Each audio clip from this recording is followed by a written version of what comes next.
Hi, I'm Dr. Rachel, and today we're going to talk about something that, when you apply it, could be a game changer in your health and your entire well being. Breaking up with stress and reclaiming your health. Stress is a huge factor in not only our health, but also how we enjoy and experience our lives. So, our well being, the success that we experience or don't experience, is often impacted by stress. So, I'm really hopeful that the things that I'm sharing with you today are going to dramatically increase your ability to live a happy, healthy, and well balanced life, as well as to achieve and create the things that you want in your life in all of the major life areas. So, in your family and relationships, in your health and wellness, in your career and finances, and also in your self development and spirituality. So, this subject and the idea of breaking up with stress really applies across the board to your entire life. So before we dive in, I want to identify what I mean or describe what I mean by breaking up with stress. We develop habits, patterns, and also relationships with stress in our life. And this is things we might be consciously aware of, but also many things that we're completely unconscious of that are impacting our health and well-being. So we're going to identify the relationship that we have with stress, really take an honest look at that throughout this conversation, and also determine ways that you can break up with stress, tangible ways that you can break up with stress and reclaim your life. We all know that too much stress is a bad thing. Chronic stress has been proven to lead to physical illness, mental illness, a decrease in emotional wellness, even injury, obesity, and disease. In fact, did you know that stress is now considered the leading cause of many of these? Even if you have a genetic predisposition towards an illness or a disease, stress activates that gene. It essentially flips the light switch from the off position to the on position within our DNA. Really, the numbers are staggering. Research has shown that between 94 and 98% of all illness and disease is caused or related to stress. Reducing stress helps the immune system function properly. One of our nation's leading health experts, Dr. Anthony Fauci, recently said, if you don't smoke, you only drink in moderation, you get a good night's sleep, have a healthy diet, you exercise, and you do something to reduce stress, that's going to keep your immune system healthy. Our bodies are designed to be whole and function properly. It's when we start to experience things like stressors that break down our body's ability to be healthy that we start to develop problems. While we definitely can't control the world around us, and we will definitely experience stress, it's critically important to manage the stress that we cannot avoid. Dr. Fauci also said that personally he couldn't alleviate stress during the day because his job and his day is one big stress period from morning to evening. But he also said that when he gets home in the evening, he does a power walk for about 3.5 to 4 miles, and that generally decompresses his stress. So we can all do something about the stress that we experience. And today I'm going to share with you a lot about this. Stress is not just emotional. It can be mental, which means happening in your thought life. It can be emotional, physical, and environmental. Toxins we encounter can cause stress to the immune system and our entire body functions. So why not just remove stress from our lives? Well, in order to do this completely, we would have to live in a bubble, and that would be incredibly stressful as well. Also, not very realistic. So it's not the goal to completely remove all stress, but to reduce stress while also increasing our capacity to deal with or handle the stressors that we experience. Another important aspect of becoming empowered to break up with stress that you need to consider is asking yourself these two powerful questions. Where may I be adding to or creating stress in my life? And the second question, what do I gain from doing this? Or what do I get out of it? And those are two questions I really want to invite you to marinate on, get your journal, come back to those two questions later, and really do some writing. Do a deep dive on those answers to discover how you may be participating with stress in your life. Sometimes we create stress and chaos in our lives, or at the very least, we feed into it in order to avoid dealing with it or acknowledging something that we're not yet ready to face, resolve, or change. It's like creating a big, loud, clanking distraction that makes it almost impossible to hear or notice anything else. And in order to truly break up with stress and reclaim our health, we must take ownership and accountability for the part that we play in it. We are not victims. Stress is not something that just happens to us. We actually develop relationships to stress. And how we shift that relationship can radically change the quality of our life and our health. Good stress versus bad stress. It's important to note that some stress is actually very good for us. It can challenge us, inspire us to grow, to change, to achieve our goals. And also, some physical stressors on the body are also helpful. Every type of exercise puts stress on the body. However, bad stress, especially when it becomes chronic, meaning repetitive, and it's stress that we're unable to process and release in healthy ways, has very negative impacts. Whether you're experiencing good stress or bad stress, it's important to rebalance your body and help your body return to a state of rest and restore, or rest and digest, known as your parasympathetic nervous system. So today I'm going to break down this talk into 4 main sections that are really going to help you break up with stress and reclaim your health. The first one is how to identify hidden stressors that may be impacting your health. The second is how stressors impact the mind, body, heart, and even spirit. And the third is discovering less well-known approaches to reducing stress.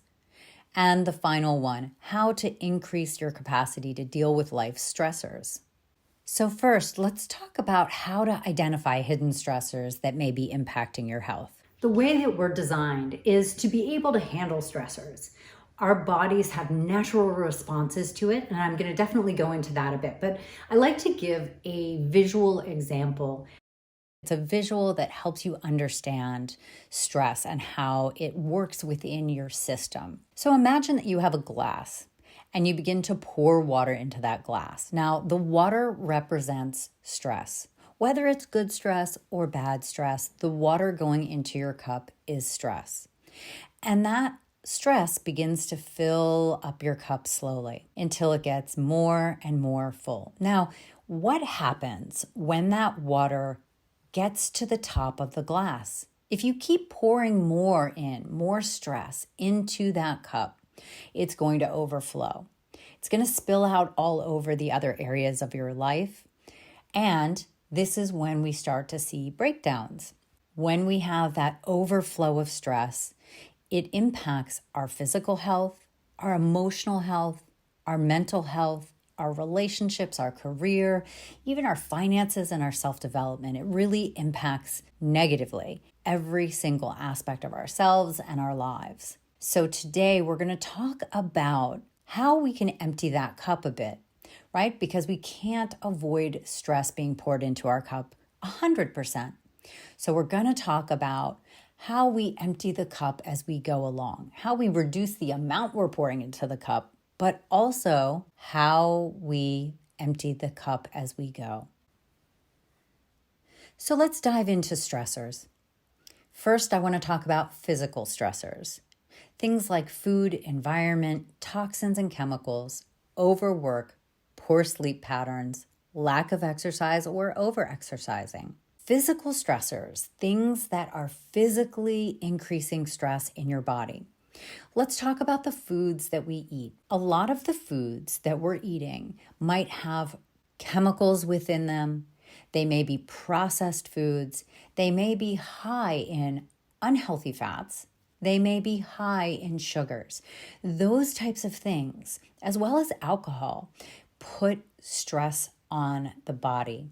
Also, the things that we don't eat or don't ingest, like if we're chronically operating at a low level of dehydration, that puts stress on the body. So, number one is really focusing on the foods that you're putting in your body, the water that you're putting in your body, and trying to increase balance within that. Next is the environment. Obviously, we can't completely change the environment around us. When we walk outside, the quality of the air is what it is. We can obviously do things to try to shift that and change that and reduce our footprint and make the environment cleaner and better in the future. But how do we deal with a toxic environment that is happening right now and impacting our health right now? First, we can do things like begin being aware of the air quality and avoid going outside and doing long hikes or walks or playing outdoor sports when the quality of the air is poorer. Also, when you're driving around in your car and the air quality is poor, keep the windows rolled up and keep the inner air circulating versus the outside air coming in and circulating. You can also make sure that when the air quality is poor, that you're leaving your windows closed at home and that you're running air filters to clean the air that does come in and circulate within your home. There's a lot of ways to deal with environmental toxins. This is something that I recommend doing some research on and figuring out what feels doable or achievable for your life. Next, let's talk about toxins and chemicals because we are all exposed to so many toxins and chemicals in the products that we use every single day. You may not even be aware of it, but the beauty products, the skincare products, the soap, the shampoo, the cleaning products in your home, all may have toxins and chemicals that are putting an extremely large amount of stress, chronic stress, on your body. So go through all of the different products that you use, and as you begin running out of those products, try to replace them with cleaner, more natural, less toxic options. The next thing that puts a lot of physical stress on your body is overwork. Practicing good time management helps with that. Setting work boundaries helps with that. But when we overwork or drive ourselves too hard, that puts a lot of stress on our system and can very easily turn into chronic stress.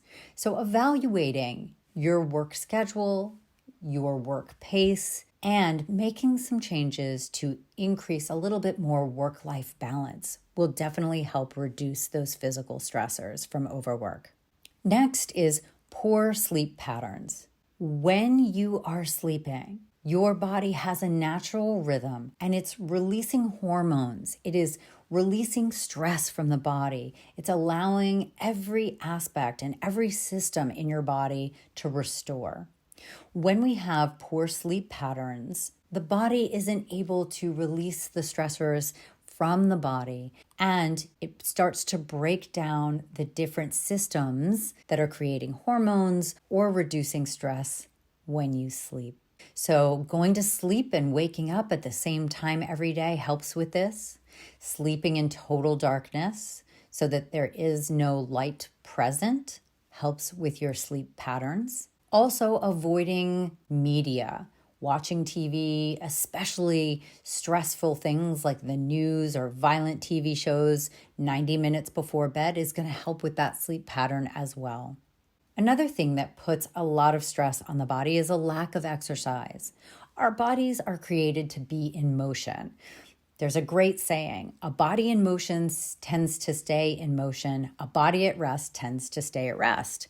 So if you don't use it, you begin to lose it. A lack of exercise doesn't allow the body to physically release stress from the body, while also over-exercising puts a lot of physical stressors on the body, not just on your muscles, your joints, your spine, but also over-exercising can cause physical stress to your entire system. It can actually begin to decrease your immune system function. So when it comes to exercise, it's all about balance, and it's all about the balance that's right for your body. What's right for one body is not right for every body.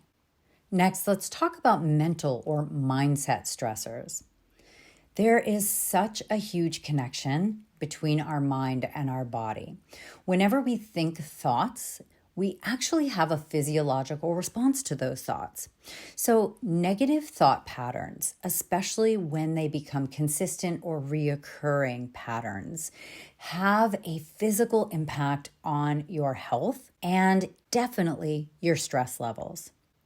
So, identifying those negative thought patterns, they might be patterns that you have when you think about yourself, about life or the things around you, or about specific people in your life. Those negative thought patterns are having a very negative impact on your stress level and therefore your health. So identifying those negative thought patterns and then learning how to process and release those, learning how to intentionally shift mindsets and to create more positive thought patterns are going to decrease your stress levels significantly. Another mental stressor is limiting beliefs.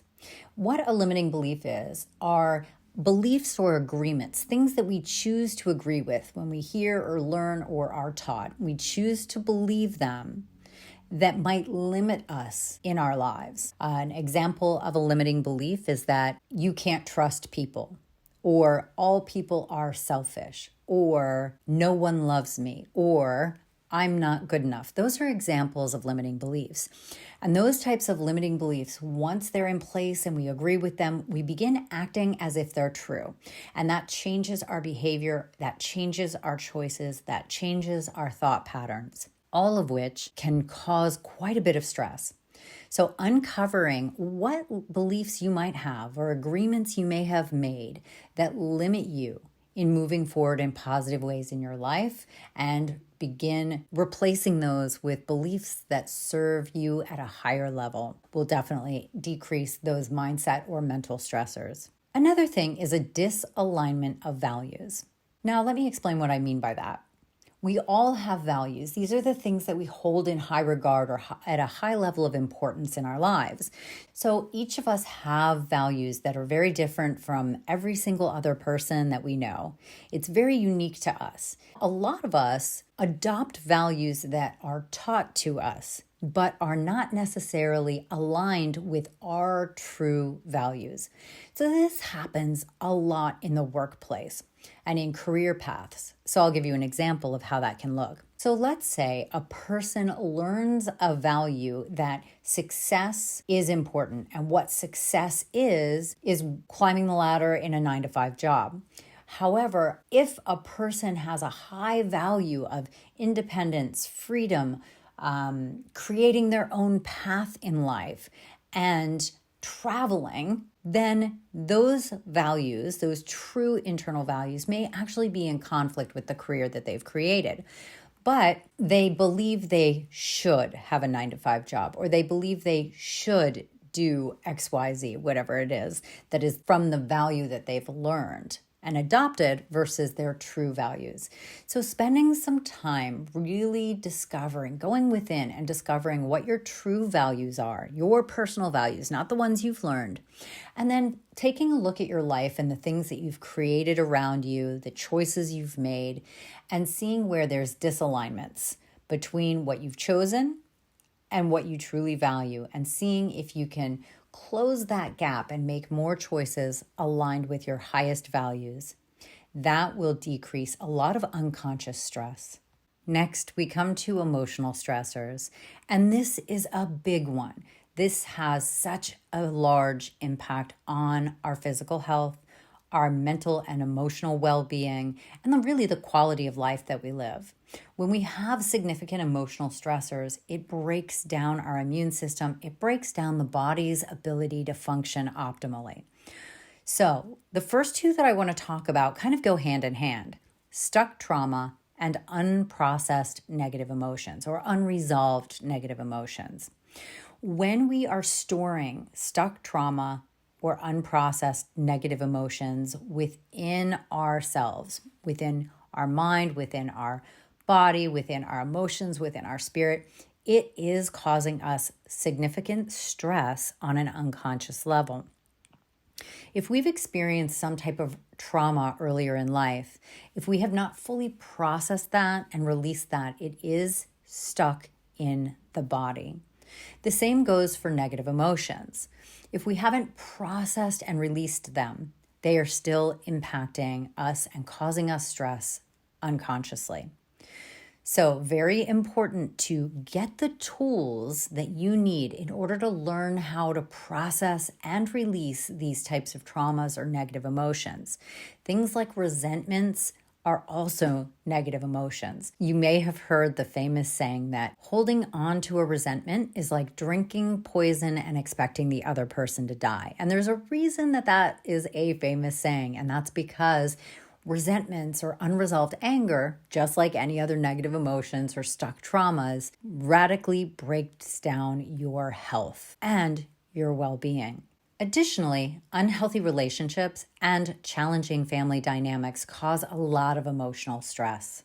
While we can't control the people around us, we can learn how to control our response and learn tools and techniques in order to increase the health of our relationships and our boundaries, which I'll definitely go into more later. Now, here's one that a lot of people aren't aware of: spiritual stressors.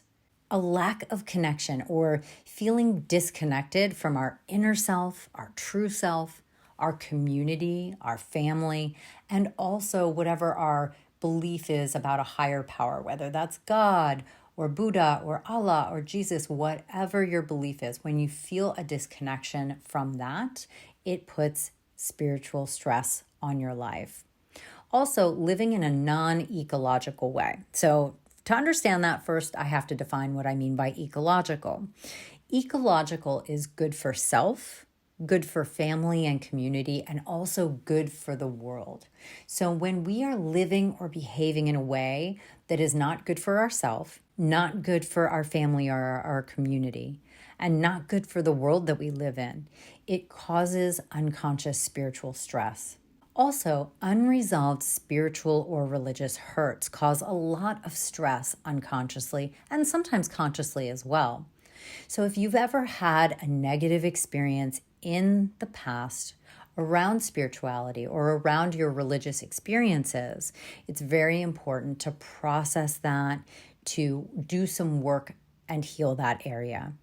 Next, let's dive into how stressors impact the mind, body, heart, and also the spirit.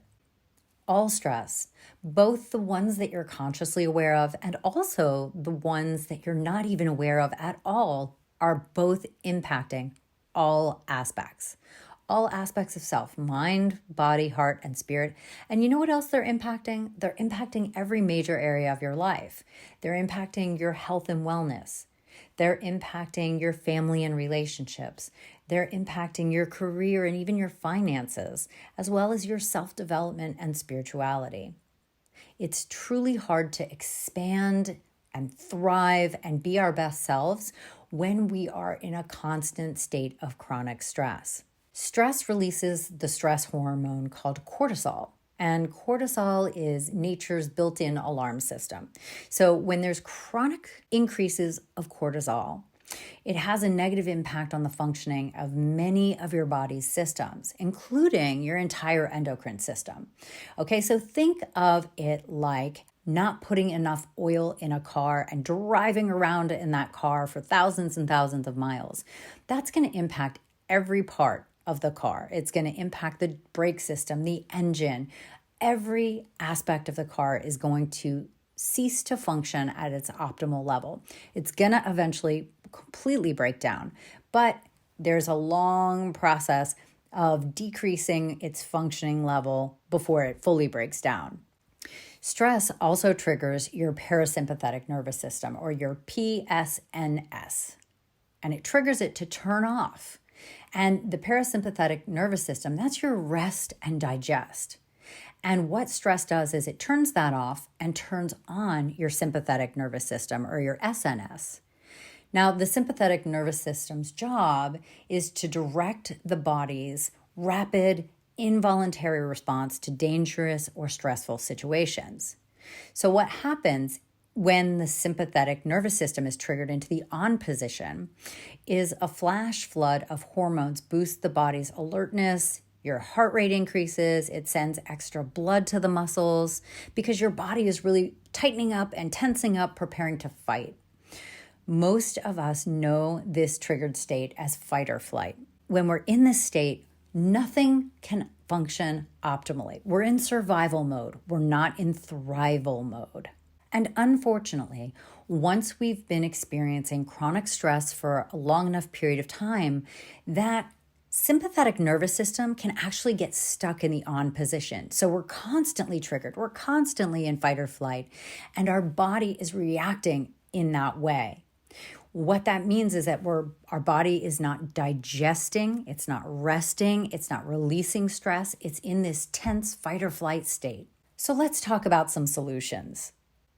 I'm going to dive into the approaches to reducing stress. Now, it's up to each and every one of us to really work on this every day of the rest of our lives. And we have to do it in a balanced way. And it's also important to know that different things that we experience in life, different challenges arise, different seasons of our life arise, and each one of those has a completely different set of stressors. So what works today to reduce stress may not work tomorrow. So you've got to approach this as an ever-changing, fluid, flexible relationship and approach to reducing stress. Emotional stress reduction. First and foremost, recognizing and also honoring our emotions is a critical part of emotional stress reduction. We need to both be aware of our feelings as well as then process and release those emotions in a healthy and balanced way versus suppressing, avoiding, or ignoring them.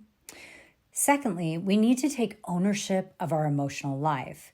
If we're experiencing negative emotions, blaming others will not help. We must each find healthy ways to experience and express our emotions. No one else can make you feel any emotion without your permission and your participation.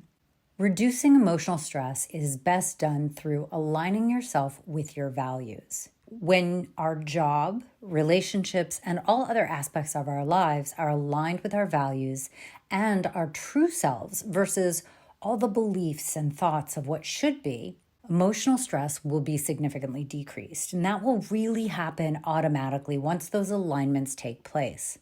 Also, learning healthy boundaries and how to say no to things that add unnecessary emotional stress to your life will really set you free from an overabundance of emotional stress. The things that we say yes to are very powerful. However, the things that we say no to are also equally powerful. Physical stress reduction. Physical stress comes when we do not properly care for our bodies and our physical environment, as well as when we're exposed to toxins, as I mentioned before, through the food we eat, the water we drink, and the air that we breathe. Obviously, trying to control this by completely removing all physical stressors would create an even bigger imbalance and even more stress. So try to find ways that you can limit physical stressors and instead move towards less physical stressors. Balancing and responsibly managing finances, life tasks, and even cleaning, such as decluttering and organizing, greatly reduce physical stressors as well. When you think of physical stressors, think of what goes in your body, but also think of all of the conditions that are around your body. Another way to reduce physical stressors is by making a commitment to yourself to get enough sleep, enough hydration, meaning drinking enough water, and healthy, balanced meals in your system each and every day. You can reduce the toxins you ingest by not only drinking more filtered water, but also by packing foods in glass versus plastic, eating foods that are fresh, made by you, and include fruits, veggies, lean proteins, and healthy fats, while avoiding eating pre-prepared, processed, or junky foods. Mental stress reduction. Whenever I mention mental health or mental stress, people often think I am only referring to intelligence or expanding the mind, and that's what the word mental is associated with. Whenever I'm speaking of mental stress, this is always when I'm referring to your thought life. The thought life Are the types of thoughts you think, especially the recurring ones, are they negative? Are they filled with fear? Are they optimistic, pessimistic, balanced, loving, or reactionary? You are in control of your mind and the thoughts that you think. I'm not recommending avoiding negative thoughts. That's just a part of being human. Instead, invite yourself to avoid getting into a relationship or getting on that spinning hamster wheel with your negative thoughts and negative thought cycles. In order to have a relationship with someone or something, you must invest time and attention to them. So don't invest in your negative thoughts and thought cycles and then allow them to go on and around repeatedly. Also, learn how to let things go. Obsessing is not problem solving and only causes you to suffer and increases mental stress. Environmental stress reduction. So, similar to some elements that I mentioned under physical stress reduction, as well as earlier in this talk, environmental stressors can also include many different types of toxins and chemicals. These could be in the air you breathe or the materials within the four walls where you live or work. Again, we cannot healthfully completely control our environment, but we can choose to reduce environmental stress by intentionally increasing time in less stressful environments, less traffic, less pollution, less toxic materials.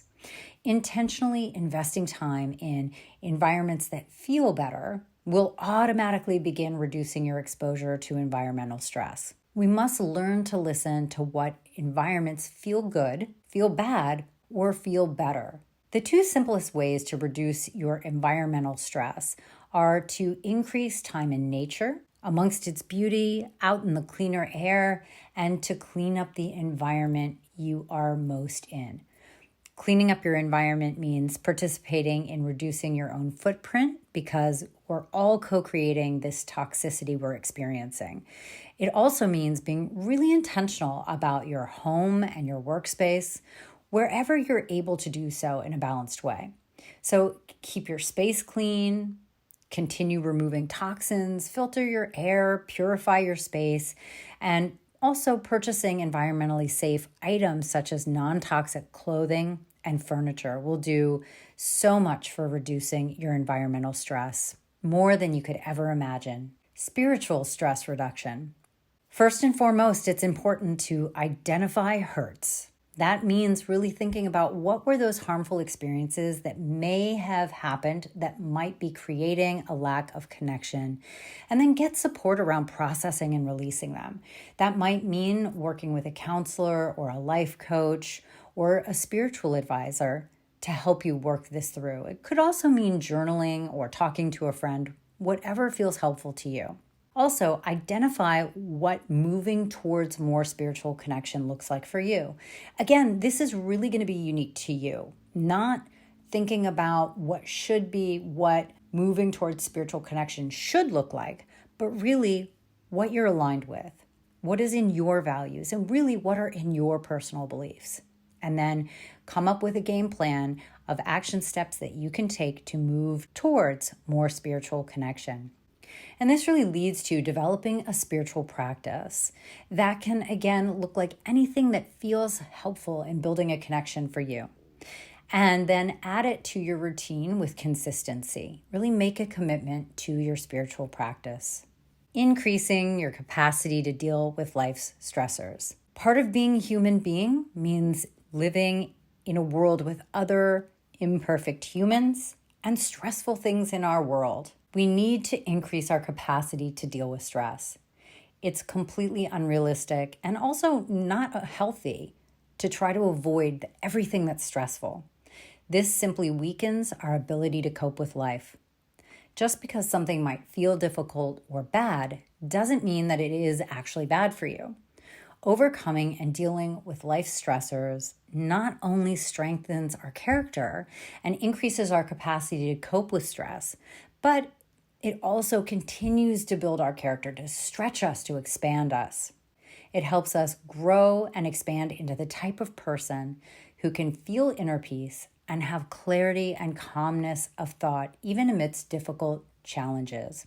So when we cultivate those coping skills, bumping into a stressful experience that may have felt like a 10 on the Richter scale suddenly feels like a 5. When increasing our capacity for stress, the metaphor I like to use most is, imagine that you're carrying around a glass of water that's half full.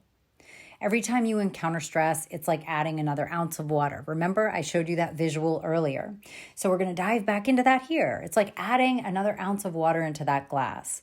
Now, if you don't take frequent sips to empty the glass, eventually those little 1 ounce stressors will make your glass so full that the next 1 ounce stressor that you bump into will cause an overflow, a big mess that will pour out everywhere. If we're continually intentional about emptying the stress, we're not thrown off balance when we encounter a new stress. So part of increasing our capacity to deal with stress also is learning and practicing tools and techniques that help us to empty that glass of stress.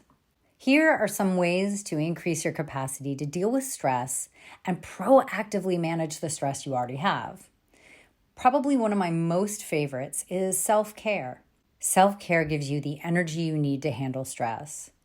It's really like putting deposits in the bank so that when you need to write a check, you have enough money in the bank to write that check against. The same thing goes with the deposits that we make into ourselves through acts of self-care, that when we bump up against stress and it's going to deplete us, we have enough deposits in ourselves to be able to handle it. Self-care should be approached as a non-negotiable, a non-optional practice in your life.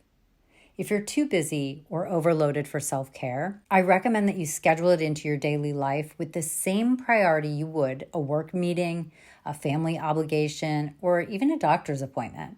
Self-care can be anything that you find helpful, enjoyable, or recharging. Healthy boundaries. Healthy boundaries that are rooted in love are an absolute game changer for the way you experience and also enjoy your life, career, and relationships.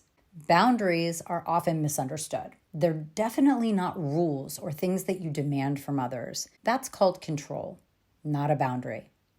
A boundary is something that you personally set within yourself and that you personally respect.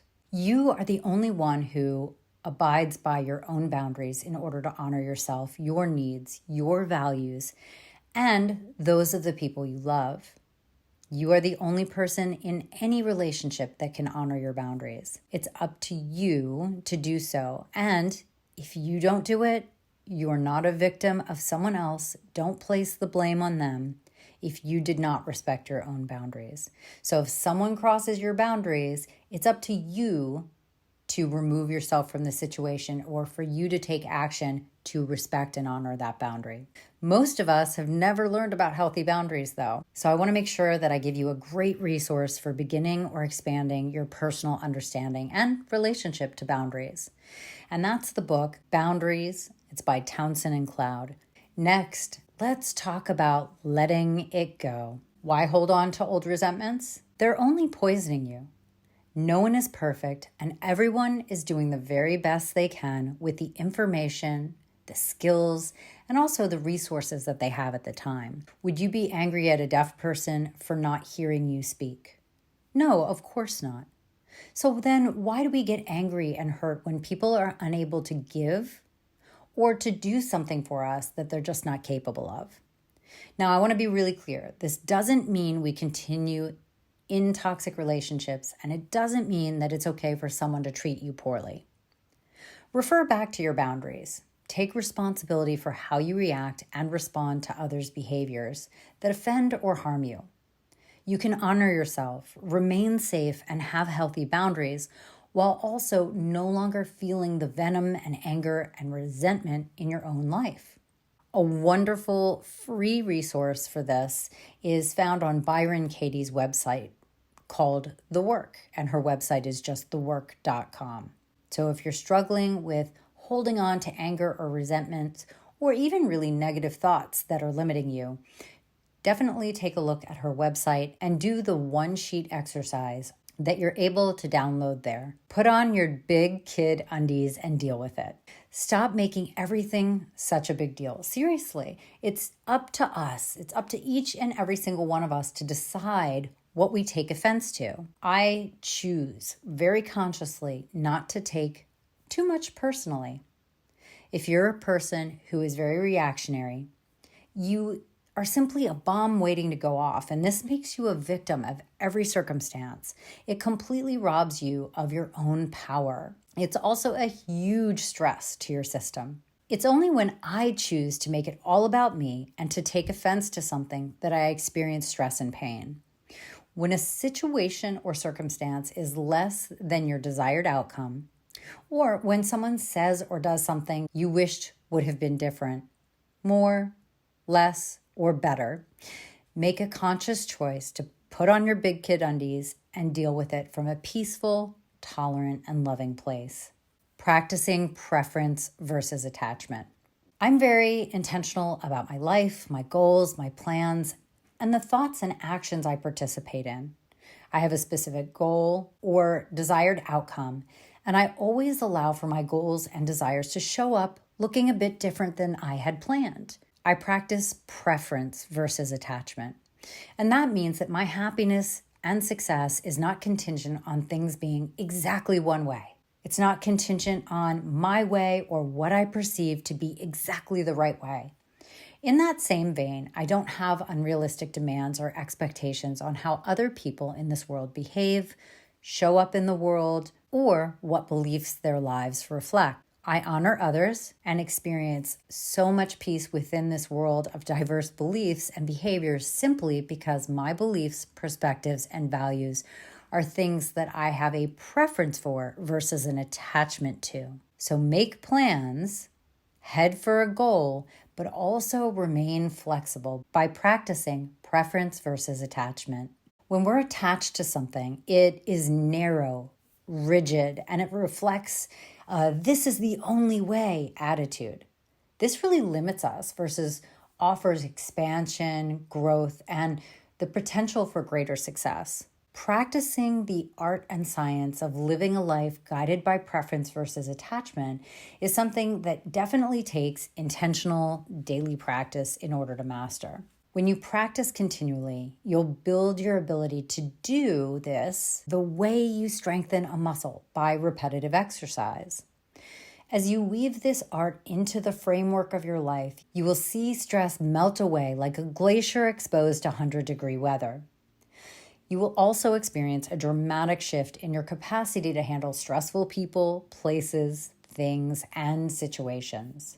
Breathing exercises and meditation. Now, both breathing exercises, deep, relaxed, intentional, focused breathing, as well as meditation, in any and every form, have been scientifically proven by countless studies to significantly reduce stress and increase our capacity to cope with stress. So developing a meditation and or intentional breathing practice should be a custom creation by you and by you alone.